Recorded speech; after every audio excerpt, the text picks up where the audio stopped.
Allah, Allah, Allah, Allah, Karim Allah, Allah, Allah, Allah, Allah, Allah, Allah, Subhanallah,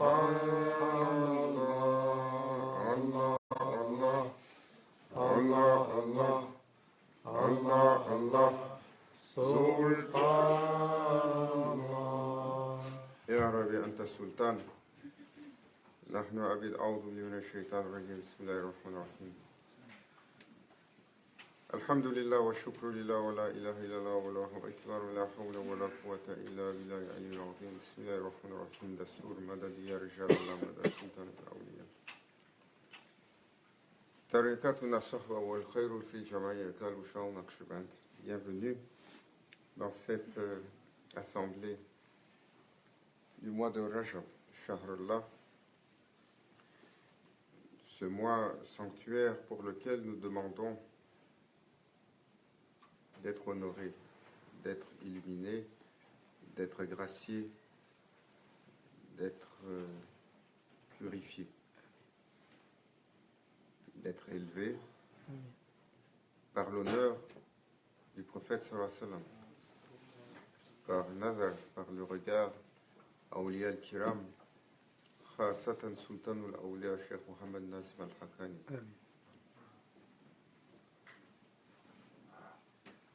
Dastur Madad Sultanul Awliya Madad Madadul Haq.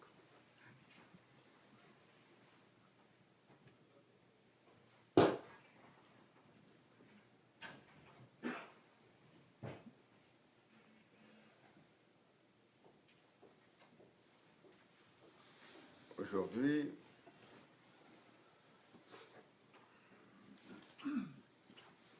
je suis tombé sur un documentaire qui retraçait la course à l'espace qu'ils ont fait les Américains avec les Soviétiques.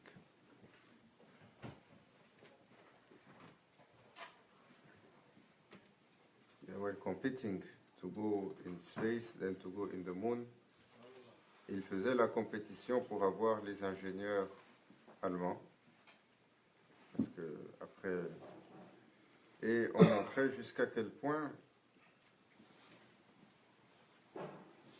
il y avait, juste pour pouvoir lancer ces instruments de métal dans l'espace, pour les mettre en orbite, ou pour les envoyer plus loin, ou pour les envoyer sur la Lune, et aujourd'hui ils se préparent pour les envoyer sur Mars. Combien de travail a été nécessaire? Combien de sacrifices a été nécessaire? Combien d'efforts ont été nécessaires? Combien de milliers de gens ont travaillé, ont vérifié, ont assemblé, et ça me rappelait Maulana Cheikh Nazim, Qaddasallahu sirr, quand il parlait à propos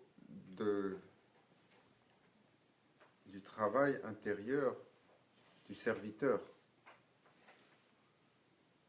Il disait, vous ne pouvez pas imaginer jusqu'à quel point c'est complexe d'accomplir un humain. Comment c'est un travail si difficile. Et tout doit être vérifié, revérifié, certifié. Et il faisait la comparaison. Il a dit, parmi ces milliers de gens qui travaillent pour envoyer un simple morceau de fer dans l'espace, si il n'a pas bien fait son travail,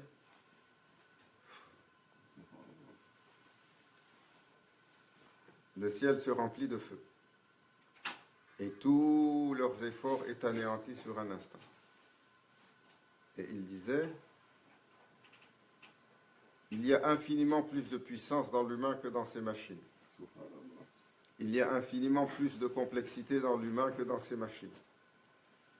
Et l'humain est infiniment plus précieux que ces machines. So we are thinking it's easy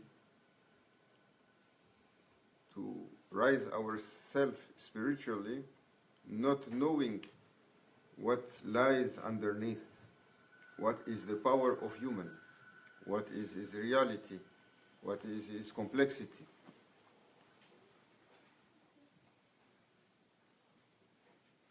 Mais c'est possible. C'est possible à travers une multitude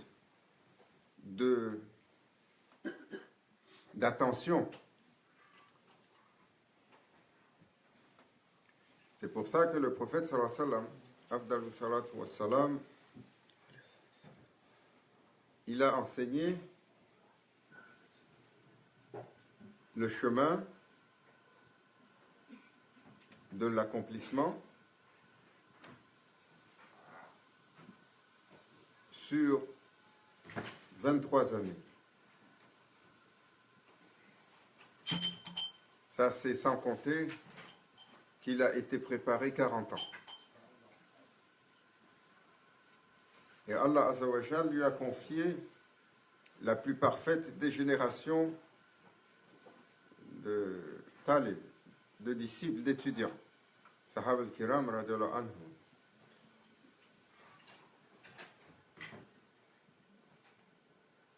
Mais il a enseigné jusqu'à quel point cet humain a besoin d'attention sur l'intégralité des aspects de son être,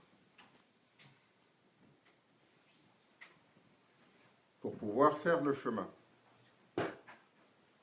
Son corps, son esprit, son cœur et l'intégralité de ses faits, de ses gestes, de ses interactions avec tout ce qui l'entoure, sans exception. Et codifié par quelque chose, par un protocole qui fait que l'élévation est possible ou elle ne l'est pas. Et Allah Azza wa Jal, il rappelle à l'humain comment il a été honoré, mais comment son honneur, il est en jeu à un détail près. L'honneur de l'humain, Hadrat Insan, il est en jeu comme le shaitan, Saïdou Billah, sa station a été en jeu sur un événement.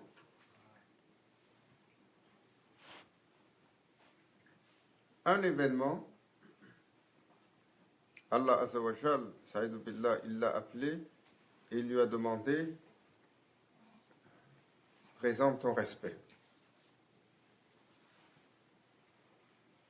Sayyidina Adam. De cette question est venue la chute de Azazil. Il est passé de la première à la dernière place, en l'espace de quelques phrases échangées avec son Seigneur.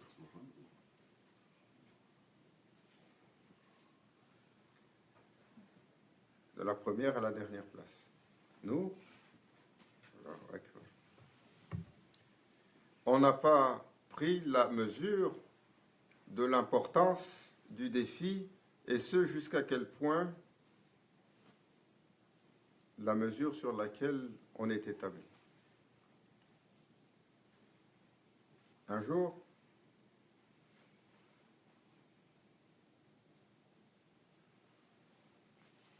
c'était du temps de Sayyidina Cheikh Abdul Qadir Jilani.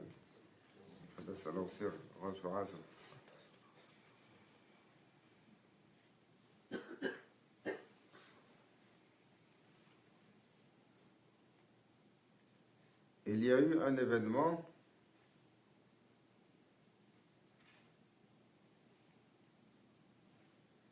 un homme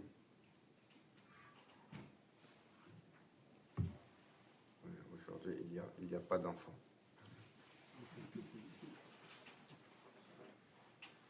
Un homme, il est passé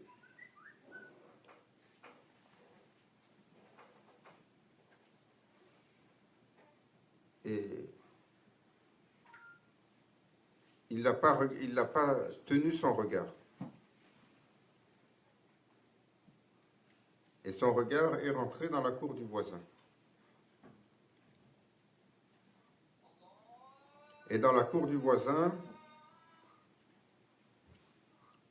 il a vu un détail simple, mais qui n'est pas autorisé à voir. Parce qu'il y avait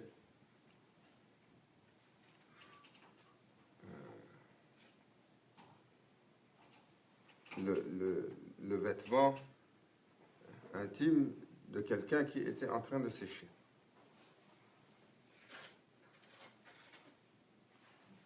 Il est venu cogner à la porte. Il est venu cogner à la porte avec son œil dans la main. C'est pour ça que j'ai dit que les enfants, ils ne sont pas là.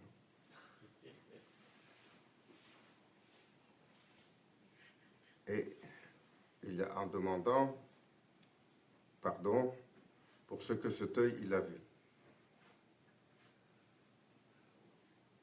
Avant que Allah Azza wa Jal ne lui demande des comptes.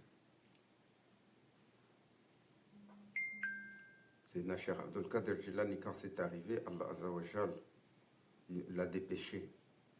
Il a dit, va t'occuper de mon serviteur.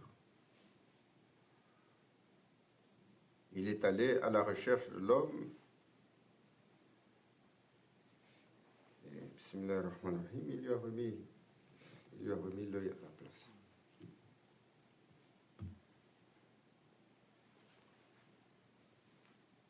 C'est extrême pour nous.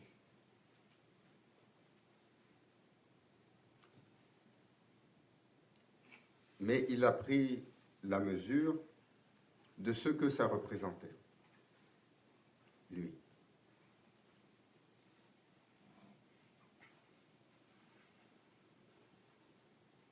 Il a pris la mesure de son Seigneur et il a honoré son rapport par rapport à son Seigneur et il a compris l'importance d'un seul regard. Sayyidina Daoud alayhi salam, c'est un regard. La porte entr'ouverte, sur un clin d'œil, il a entreaperçu l'épouse d'un de ses généraux.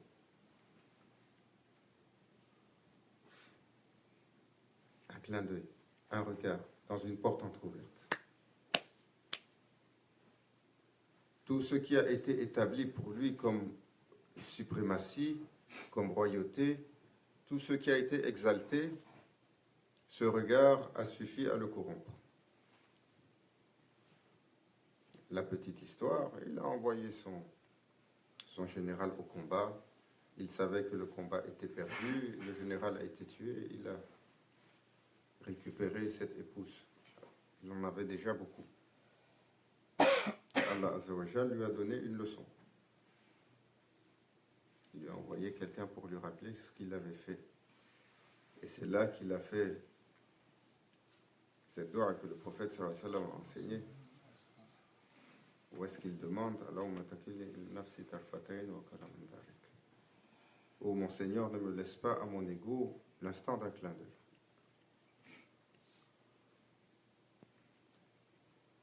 Alors Sayyidina Jibril alayhi salam, l'archange suprême, Allah Azza wa Jal, il a établi Sirat Mustaqim, le chemin pour y arriver. Quand il a vu le défi, il s'est mis à pleurer.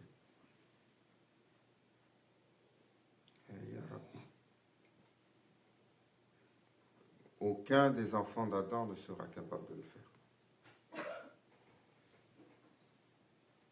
Ils sont inéligibles à ça. tellement le standard est suprême, tellement le potentiel de tomber est important.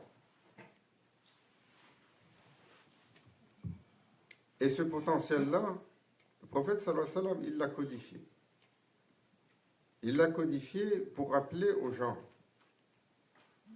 vous voulez aller vers votre Seigneur, Allah Azza wa Jal, il n'accepte aucune association. Wahdahu la sharika lah. Dans sa présence, même un zahra de nafs n'est pas accepté. Même une particule élémentaire d'ego n'est pas acceptée. Une particule élémentaire, il a dit, celui qui vient dans son cœur, Yawm al-Qiyamah, avec zahra de kibr, il ne voit pas la porte du paradis. Un atome d'arrogance ou de fierté dans le cœur. Ça, c'est juste une mauvaise manière. Il nous rappelait, chez Abdul Haq, le prophète sallallahu alayhi wa sallam avait dit, les mauvaises manières et leur réminiscence 800. Le prophète sallallahu alayhi wa sallam a dit.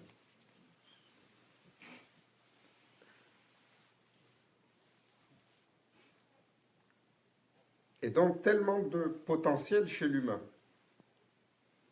Et le prophète sallallahu alayhi wa sallam, sur l'enseignement de l'islam, il a rappelé à l'humain qui, pour rencontrer son Seigneur, il doit se purifier de toute autre chose. Pour se purifier, il doit s'astreindre à une discipline et à un exercice. Pour s'astreindre à cette discipline et à cet exercice-là, il doit apprendre à se connaître, comprendre qu'est-ce qui illumine, qu'est-ce qui assombrit, qu'est-ce qui purifie, qu'est-ce qui salit, qui obscurcit ou qui corrompt. Et donc l'intégralité de son enseignement était à propos. Fais attention à ton corps. Sallallahu alayhi wa sallam, il a enseigné. Ce que tu vois, il a une incidence sur ton cœur. Ce que tu entends, il a une incidence sur ton cœur. Ce que tu as dit, n'en parlons pas. C'est Abu Bakr al-Sadiq qui tirait sur sa langue et qui disait « Oh, combien de fois tu m'as mis dans le trouble ?» Parce qu'il avait pris la mesure véritable de ce que le prophète sallallahu alayhi wa sallam a dit. Celui qui peut garantir ça, ce qu'il y a entre ses deux mâchoires, et celui qui garantit ce qu'il y a entre ses deux jambes, alors le paradis lui est garanti. Tellement difficile.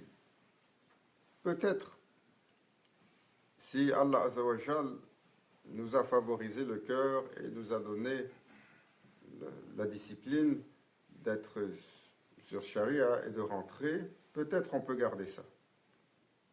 Et tout dépend de la mise à l'épreuve. Mais ça, la langue, le mot qui n'est pas pour la mention d'Allah sur la langue, il est potentiellement destructeur. Combien de fois, combien de mots, combien de phrases nous avons sorties qui ont été transgressantes pour nous, pour les autres. C'est pour ça le prophète sallallahu alayhi wa sallam toujours, il disait à Sahaba al-Kiram, gardez cette langue toujours mouillée par le dhikr. C'est pour ça Sayyidina Abu Bakr al-Sadiq, le véridique, ce compagnon exceptionnel, parmi les exercices pour l'accomplissement spirituel qu'il a fait, il a gardé une pierre dans la bouche 7 années.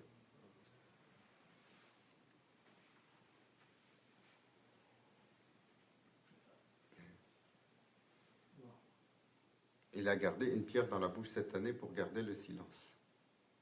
Il l'enlève pour la salade, il l'enlève pour dormir, il l'enlève pour manger.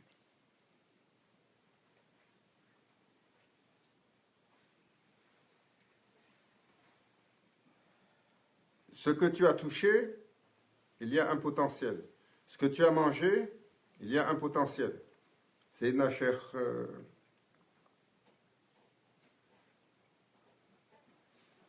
pense un de nos machers, peut-être Sayyidina Cheikh Mohamed Massoum. Il n'a pas mangé quelque chose qu'il n'a pas fait de ses mains. Il disait, si vous saviez ce qu'il y a comme corruption dans la matière, dès que l'humain il l'a touché, il a mis son énergie dedans. C'est pour ça que traditionnellement, aujourd'hui, voilà, les gens ils sortent, ils vont s'asseoir là-bas pour consommer telle chose, ils vont à tel restaurant. Tout le monde va au restaurant, c'est devenu commun aujourd'hui.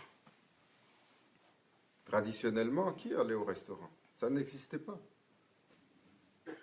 Il y avait des espaces pour manger autour des aires de voyage. Parce que là, les voyageurs passaient, donc, et autour des marchés, les voyageurs passaient, mais l'individu sortir pour aller, on avait toujours peur de celui qui a touché la nourriture, comment il la met, qu'est-ce qu'il a fait dedans. Aujourd'hui, on va dans le restaurant, celui qui l'a mis, on ne sait pas s'il a voudou, on ne sait pas s'il est musulman, on ne sait pas ce qu'il a fait la veille, on ne sait pas sur quoi il a dormi, on ne sait pas quelle est sa prédisposition. Il a touché, il a mis l'énergie dedans. Donc, Cheikh Mohamed Massoum, toujours, il mangeait le pain. La nourriture des prophètes, le pain. Indépendamment de ce que nous disent les diététiciens d'aujourd'hui. La nourriture, le pain, la Jannah, c'est une des nourritures qui vient du paradis. Pour ça, Maulana Cheikh, il nous disait, il faut éviter de le couper avec le couteau. On le partage avec la main. On le partage avec la main, comme ont fait tous les prophètes. Le partage du pain. Et là-dedans, il y a un geste qui illumine la nourriture. Et donc, il mangeait principalement du pain, il s'occupait du grain, et il faisait sa propre pâte, il mettait dans la fournée, il mangeait avec des choses simples. Tout ça, juste pour faire attention à ce qui rentrait dans son corps, pas parce que c'est génétiquement modifié, voilà, ça c'est normal aujourd'hui, ou alors que ça poussait avec des pesticides. Ça affecte le corps. Pour l'énergie qui affectait le cœur. C'est Cheikh Abdullah Faiz Daghestani, grand cheikh. Il a vécu au-delà de 100 ans. Il a connu les deux guerres. Il a reçu une balle dans le cœur dans la Première Guerre mondiale. C'est là que le souffle de vie est parti de lui. Parce qu'il a été nommé l'imam des troupes d'un régiment ottoman. Et il les a accompagnés. Il avait fait faire un ta'awiz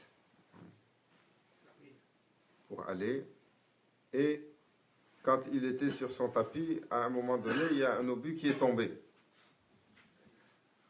Et là, il y avait un immense cratère et tout le monde était au...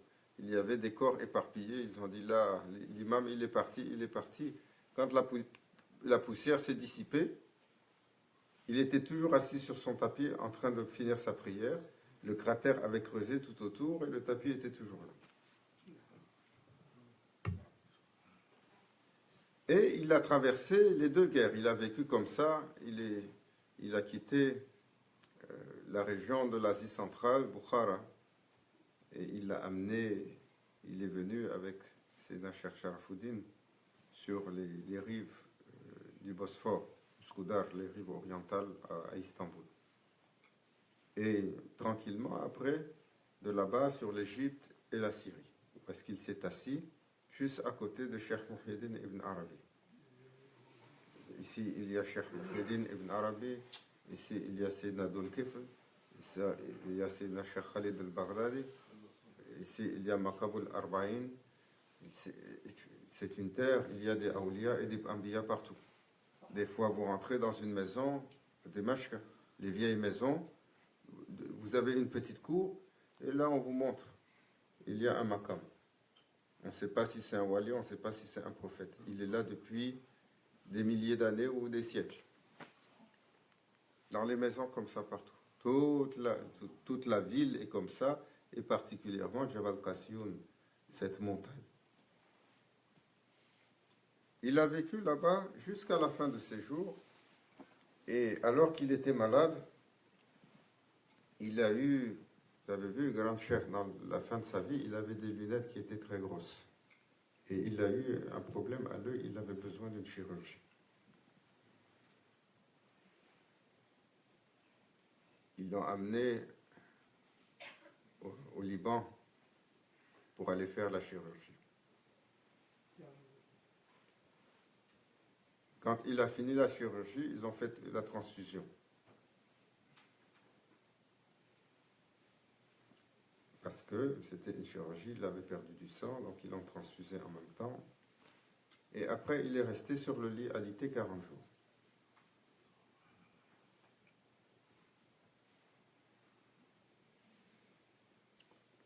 Coma. Pendant 40 jours, quand il est sorti, il s'est levé, il a appelé, il a dit débranchez-moi. Il a dit ya Hicham Effendi, préparez-moi, je dois rentrer à Damas. C'est la fin. Il a dit ça, c'était this was my last khalwa. C'était ma dernière séclusion. Il a dit, ils m'ont donné du sang qui n'était pas à moi. Ça m'a pris 40 jours de séclusion pour le purifier. Sultanul Awliya. 40 jours pour purifier une poche de sang qu'on lui a inoculée, avec ce qu'il y avait dedans. Mais parce que si on le connaît, ça c'est un cher, jamais ses yeux, ils ont été voilés. Jamais sa bouche, elle a goûté le haram. Quand sa maman, elle était enceinte de lui, pendant Ramadan, elle veut manger, il n'a jamais accepté, il donne les coups de pied dans le ventre.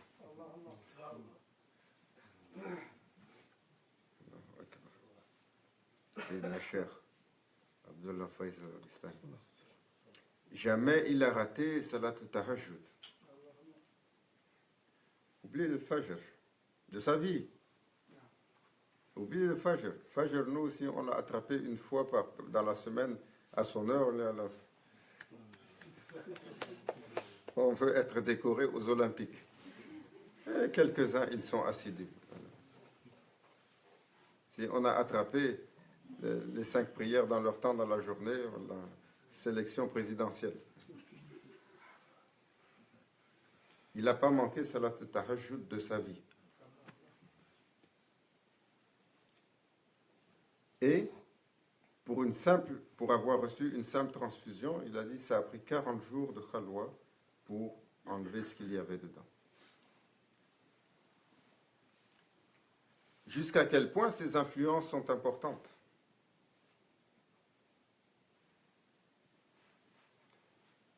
Donc chaque chose est potentiellement peut corrompre de façon irréversible un serviteur. Et Allah sait. Donc la nature, Shariatullah, la nature de la sunna, c'est pas une contrainte pour empêcher les gens d'avoir du fun ou de s'amuser. Elle procède d'Allah Azzawajal. Pour ce serviteur si complexe, si élaboré, à travers Shariatullah, Allah Azzawajal a donné le protocole suprême d'accomplissement. Tu veux lancer la machine pour aller dans l'espace? Si ton mélange de kérosène est débalancé, tu allumes les moteurs, ça explose. Maulana Cheikh Nazim, il disait, l'humain, si on ne vérifie pas l'intégralité de sa machine et qu'on lui ouvre le cœur, il disjoncte. Et quand il va sauter, c'est plus que cette fusée qui explose. Tellement il est complexe et tellement il détient un secret inimaginable. Donc c'est une vérification qui est exceptionnelle sur chaque niveau. Combien de awliya, ils ont dû porter le fardeau d'avoir ouvert un de leurs disciples avant qu'il soit prêt et qu'il a fait la transgression, ça a valu littéralement à leur chair de perdre leur statut de wali. Tellement d'histoires comme cela.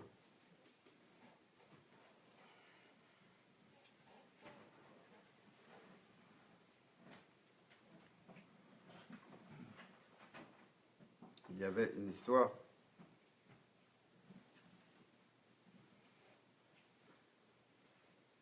avec Sayyidina Shah Naqshband et Sayyidina Cheikh Mohammed Az-Zarroumi. Un cheikh de Bukhara.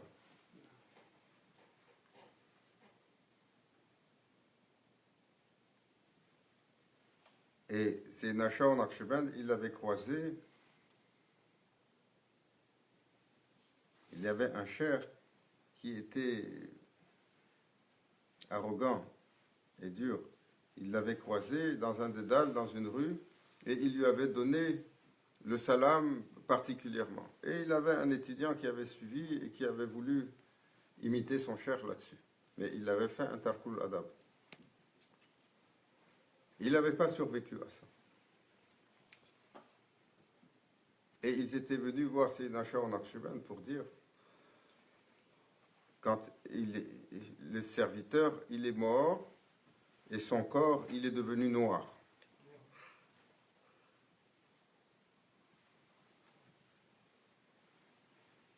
Shah Naqshband, il a attendu Qiyamul Layl,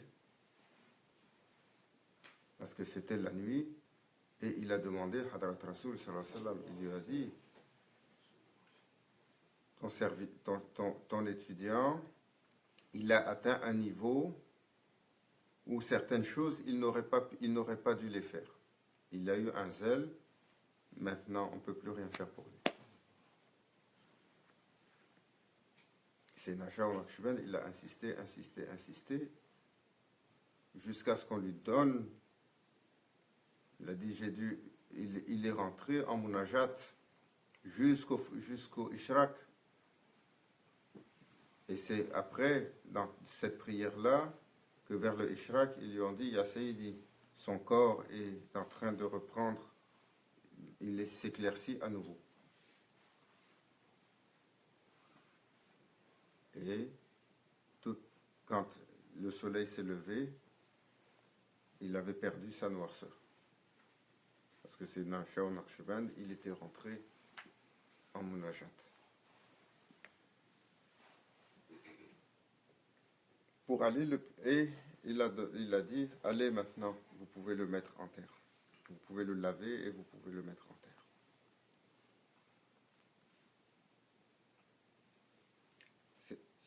Cher Abdul Haq, il nous a rappelé quand il était de passage quelque chose d'important. Quand on commence le dhikr, Astaghfirullah, Astaghfirullah, Astaghfirullah, Astaghfirullah. C'est l'un des dhikr que les musulmans font, istighfar, demander pardon à Allah. Il disait, Mawlana Cheikh Nazim, il avait fait un commentaire par rapport à ça.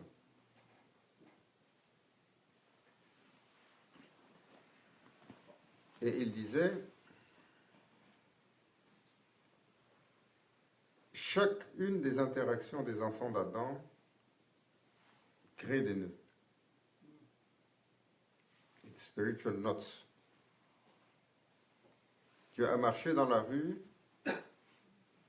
tout ce que tu as vu, tout ce que tu as croisé, toutes les interactions, quelles qu'elles soient, aussi minimes, aussi furtives, il y a des liens qui se font, il y a des trucs, il y a des nœuds qui se font.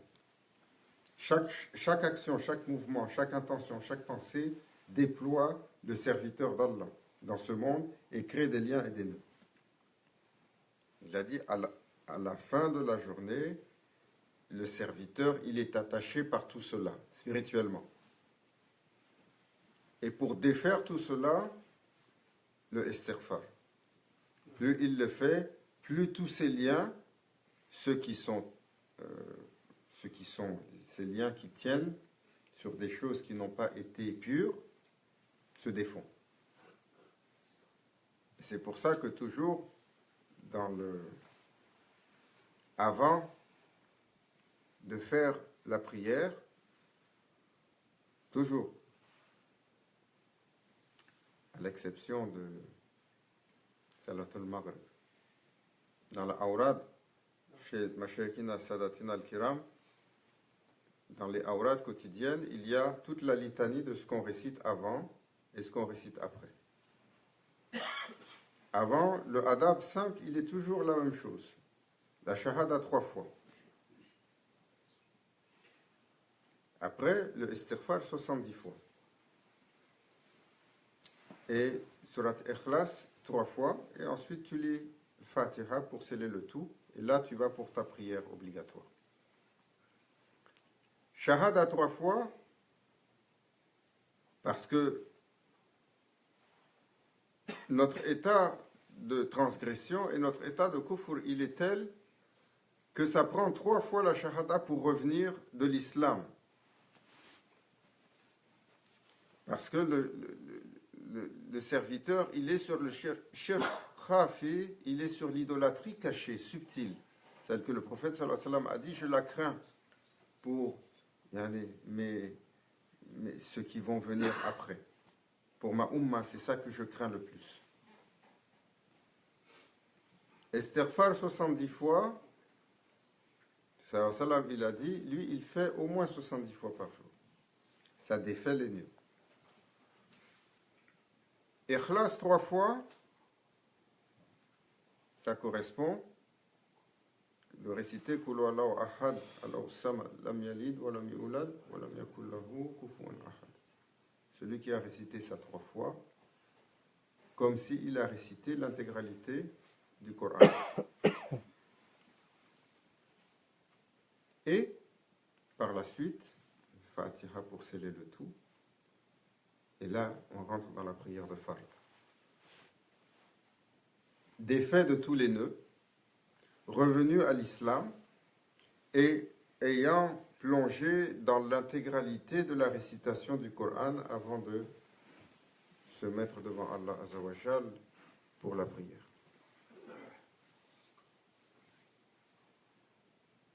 Et ça prend quoi? 30 secondes? 1 minute? Est-ce qu'on imagine la valeur qu'il y a dessus? How this is simple element. Just to make your shahada, you do some istighfar, you read 3 times ikhlas before you start your fard in salat, your obligatory prayer. What is the high benefit? Alors il disait, Maulana Cheikh, ces liens se défont parce que tellement de liens attachent l'humain.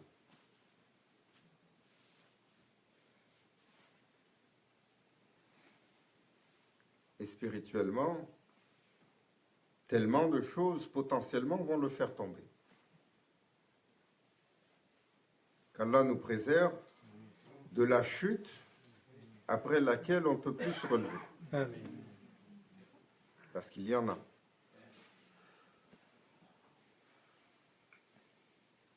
Il y en a. Chaque serviteur, un jour, il est mis à l'épreuve sur une chose fondamentale. Il passe, sky is the limit. Il passe pas, il y a une étape qu'il ne pourra pas connaître. On est tous éligibles à ça. C'est un chemin sérieux, le chemin de l'accomplissement. Les prophètes ont pleuré des larmes de sang. Les prophètes ont pleuré des larmes de sang pour une erreur.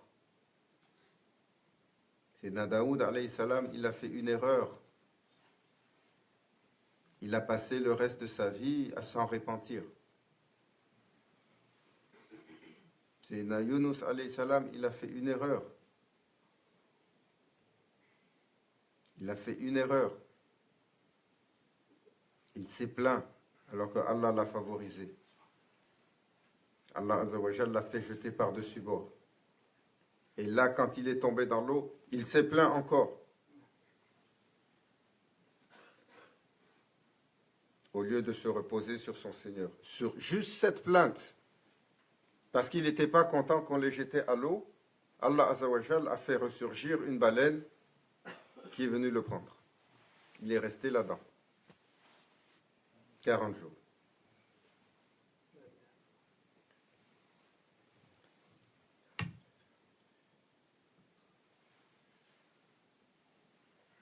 C'est un chemin sérieux. Nos actions ont des conséquences. Nos actes ont des conséquences. Nos paroles ont des conséquences. Nos intentions, si on commence à démarcher dessus, elles ont des conséquences. Donc, pour pouvoir faire le chemin, il faut être au courant du protocole.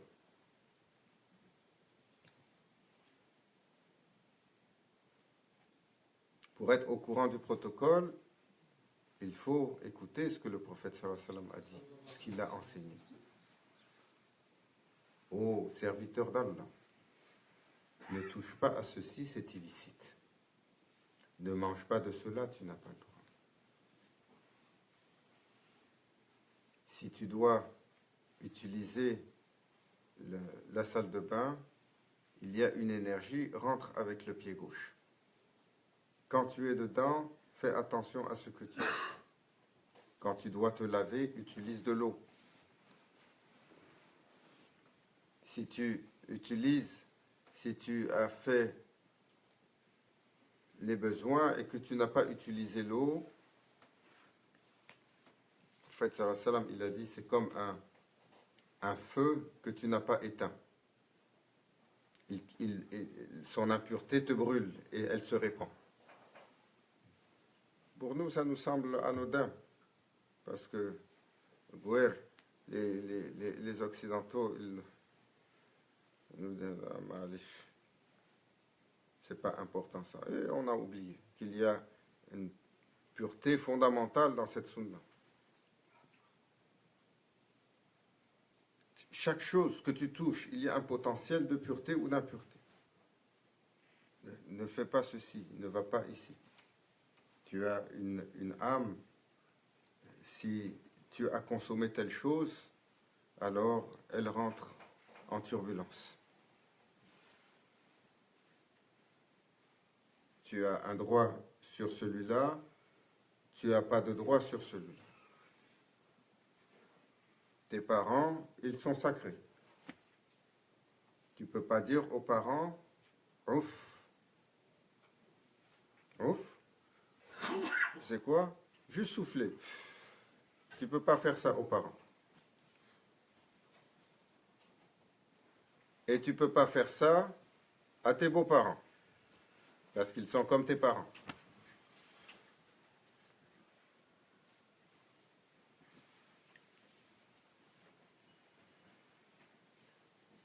Et ça continue ainsi. Allah Azza wa Jal, il l'a déployé. Si tu as tel bien, personne ne peut le prendre sauf si tu le donnes librement. Si tu fais le commerce, prends telle mesure et ne trompe pas l'équilibre. Aujourd'hui, ils te vendent le poulet, il est comme ça.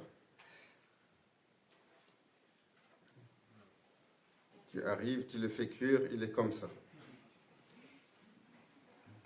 Ils te le vendent, il est comme ça. Tu le fais cuire, il est comme ça. Tu essayes de comprendre ce qui est arrivé, il y a les miskines. Tu veux t'excuser auprès du poulet, comment on t'a tellement fait mal avec la sauce ou avec le... Juste, ils te prennent le poulet, ils injectent dedans quoi? Ils injectent de l'eau selon un processus, ils gardent le poulet saturé en eau, ils te le vendent. Qu'est-ce qu'ils ont fait? Ils ont faussé la mesure. Là, tu viens, tu le cuis, il est réduit de moitié. Et on pense qu'il n'y a pas de conséquences là-dessus. Ils te vendent la viande, ils disent c'est halal. Il n'y a pas un homme qui a touché, c'est des lames automatisées, il y a quelqu'un qui pèse sur le piton, Bismillah, Allahu Akbar, Bismillah, Allahu Akbar. À tous nos abattoirs. Je vous mets au défi d'aller, si vous n'avez pas égorgé l'animal vous-même, il y a une chance sur beaucoup que ce ne soit pas, surtout dans ces territoires-là. Et il y a des conséquences. Pour les gens qui font, et pour les gens qui touchent, et pour les gens qui s'y... L'infinité des interactions crée tout un réseau qui tient l'humain spirituel.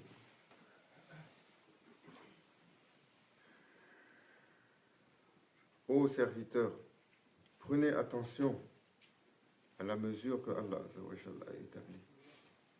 Elle comporte le protocole sûr, le protocole de l'excellence, le protocole de la noblesse, le protocole de la perfection. Ce que le prophète sallallahu alayhi wa sallam a enseigné, chaque chose, il y a une hikmah, il y a une sagesse. Chaque chose, chaque élément